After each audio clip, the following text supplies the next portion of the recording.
ಲೋಕ ಫೈಟ್ನಲ್ಲಿ ಕರ್ನಾಟಕ ಕಬ್ಜಕ್ಕೆ ಕೇಸರಿ ಪಣ ತೊಟ್ಟಿದೆ.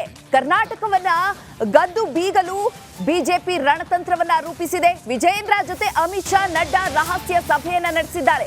ಕರ್ನಾಟಕದ 28 ಸ್ಥಾನಗಳನ್ನು ಗೆಲ್ಲುವಂತೆ ಗುರಿಯನ್ನ ನೀಡಲಾಗಿದೆ. ವಿಜಯೇಂದ್ರಗೆ ವೈಯಕ್ತಿಕ ಟಾರ್ಗೆಟ್ ಅನ್ನ ನೀಡಿದ್ದಾರೆ. ಅಮಿತ್ ಶಾ ಬೂತ್ ಮಟ್ಟದಲ್ಲಿ ಪಕ್ಷವನ್ನ ಸಂಘಟಿಸಿ ಎಂದು ಸೂಚನೆಯನ್ನ ನೀಡಿದ್ದಾರೆ. ರಾಜ್ಯ ಬಿಜೆಪಿಗೆ ಬಲ ತುಂಬುವಂತೆ ಸಂದೇಶವನ್ನ ನೀಡಲಾಗಿದೆ. ಈ ಬಾರಿಯ ಚುನಾವಣೆಗೆ ಮೈಲಿಗಲ್ಲಾಗಬೇಕು. ವಿಜಯೇಂದ್ರಗೆ ಹೈಕಮಾಂಡ್ನಿಂದ ಸ್ಪಷ್ಟ ಸೂಚನೆಯನ್ನ ನೀಡಲಾಗಿದೆ. ಲೋಕಸಭಾ ಚುನಾವಣೆಗೆ ಕ್ಷಣಗಣನೆ ದಿನಗಣನೆ ಆರಂಭವಾದಂತಹ ಬೆನ್ನಲ್ಲೇ ಹೈಕಮಾಂಡ್ ವಿಜಯೇಂದ್ರಗೆ ಟಾಸ್ಕ್ ಅನ್ನ ನೀಡಲಾಗಿದೆ. 28 ಕ್ಷೇತ್ರಗಳನ್ನ ಕೂಡ ಗೆಲ್ಲಲು ಟಾಸ್ಕ್ ನೀಡಲಾಗಿದೆ.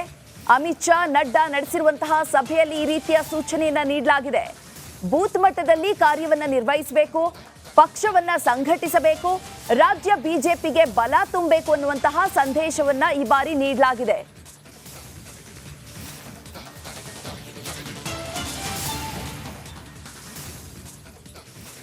ಅಸಮಾಧಾನದ ಬೇಗುದಿಗೆ ಮದ್ದೆರೆಯಲು ನಿರ್ಣಯವನ್ನ ಮಾಡಲಾಗಿದೆ.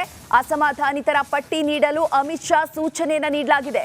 28 ಕ್ಷೇತ್ರಗಳಲ್ಲಿ ಮತ್ತೊಂದು ಸುತ್ತಿನ ಸಮೀಕ್ಷೆಯನ್ನ ಮಾಡಿ ಮತ್ತೊಂದು ವರದಿಯನ್ನ ಕಳುಹಿಸಿಕೊಡಿ ಎಂದಿರುವಂತಹ ಅಮಿತ್ ಶಾ ನಾಯಕತ್ವದ ನಿರೂಪಿಸಲು ಸರಿಯಾದ ಸಮಯ.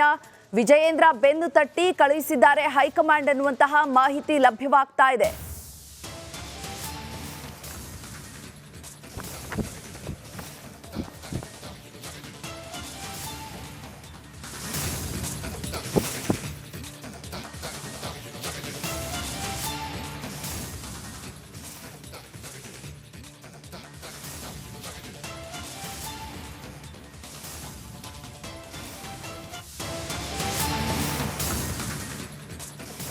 ಅಸಮಾಧಾನದ ಬೇಗುದಿಗೆ ಮದ್ದೆರೆಯಲು ನಿರ್ಣಯವನ್ನ ಮಾಡಲಾಗಿದೆ. ಅಸಮಾಧಾನಿತರ ಪಟ್ಟಿ ನೀಡಲು ಅಮಿತ್ ಶಾ ಸೂಚನೆಯನ್ನ ನೀಡಿದ್ದಾರೆ.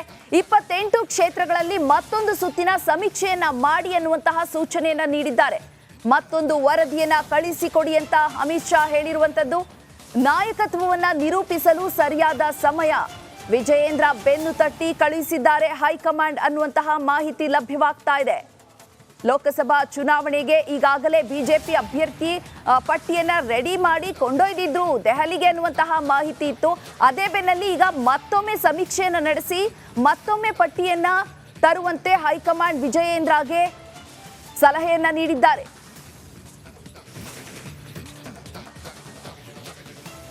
ಈ ಬಗ್ಗೆ ಹೆಚ್ಚಿನ ಮಾಹಿತಿಯನ್ನು ನೀಡಲಿಕ್ಕೆ ನಮ್ಮ ಪ್ರತಿನಿಧಿ ನಟೇಶ್ ದೂರವಾಣಿ ಸಂಪರ್ಕದಲ್ಲಿದ್ದಾರೆ.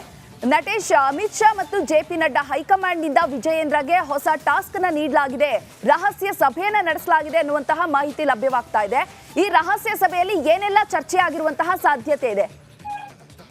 ಎಸ್ ಚೈತ್ರ, ಏನು 2 ದಿನಗಳ ಮಂಡಳಿ ಸಭೆಯನ್ನ ಏನು ಹಮ್ಮಿಕೊಂಡಿತ್ತು ಬಿಜೆಪಿ, ಇವತ್ತು ಕೊನೆಯ ದಿನದ ನಂತರದಲ್ಲಿ ಏನು ಎಲ್ಲಾ ಬಿಜೆಪಿ ನಾಯಕರು ಸಭೆ ಮುಗಿದ ಬಳಿಕ ಬೆಂಗಳೂರಿನತ್ತ ಧಾವಿಸಿದ್ರೆ ಏನು ಬಿಜೆಪಿಯ ಅಧ್ಯಕ್ಷರಾಗಿರ್ತಕ್ಕಂತಹ ವಿಜಯೇಂದ್ರ ಅವರು ಹೈಕಮಾಂಡ್ ಅನ್ನ ಆಗಿರುವಂತಹ ಮಾಹಿತಿ ಲಭ್ಯ ಆಗ್ತಾ ಇರ್ತಕ್ಕಂಥದ್ದು.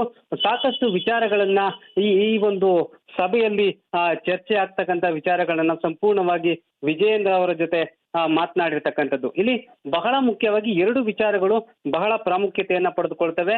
ಒಂದು, ಅಸಮಾಧಾನಿತರನ್ನ ಯಾರು ಎನ್ನುವ ನಿಟ್ಟಿನಲ್ಲಿ ಅವರನ್ನ ಪಟ್ಟಿ ಮಾಡಬೇಕು, ಅವರು ಯಾರು ಮತ್ತೆ ಯಾವ ವಿಚಾರಕ್ಕೆ ಅವರು ಅಸಮಾಧಾನಗೊಂಡಿದ್ದಾರೆ ಎನ್ನುವಂತಹ ಎಲ್ಲ ವಿವರಗಳನ್ನ ಕೂಡ ಏನು ವಿಜಯೇಂದ್ರ ಅವರು ಕಲೆಕ್ಟ್ ಮಾಡುವ ನಿಟ್ಟಿನಲ್ಲಿ ಮಾಡಬೇಕು ಅನ್ನುವ ನಿಟ್ಟಿನಲ್ಲಿ ಹಲವಾರು ವಿಚಾರಗಳನ್ನ ಹೇಳಿರ್ತಕ್ಕಂಥದ್ದು. ಹಾಗೇನೆ ಮತ್ತೊಂದು ಬಹಳ ಪ್ರಮುಖವಾದ ವಿಚಾರ ಅಂತಂದ್ರೆ, ಈಗೇನು ವರದಿಯನ್ನ ಇವತ್ತು ವಿಜಯೇಂದ್ರ ಅವರು ತೆಗೆದುಕೊಂಡು ಬಂದಿದ್ರು, ಆ ವರದಿಗೆ ಸಂಬಂಧಪಟ್ಟಂತೆ ಈಗ ಮತ್ತೊಂದು ವರದಿಯನ್ನು ಸಿದ್ಧಪಡಿಸಿ ಎನ್ನುವ ನಿಟ್ಟಿನಲ್ಲಿ ಹೇಳಿರ್ತಕ್ಕಂಥದ್ದು. ಯಾಕಂದ್ರೆ ಈ ವರದಿಯಲ್ಲಿ ಏನಿತ್ತು ಅನ್ನುವಂಥದ್ದು ಈಗಲೂ ಕೂಡ ಬಹಳ ಕುತೂಹಲಕಾರಿಯಾಗಿರ್ತಕ್ಕಂಥದ್ದು.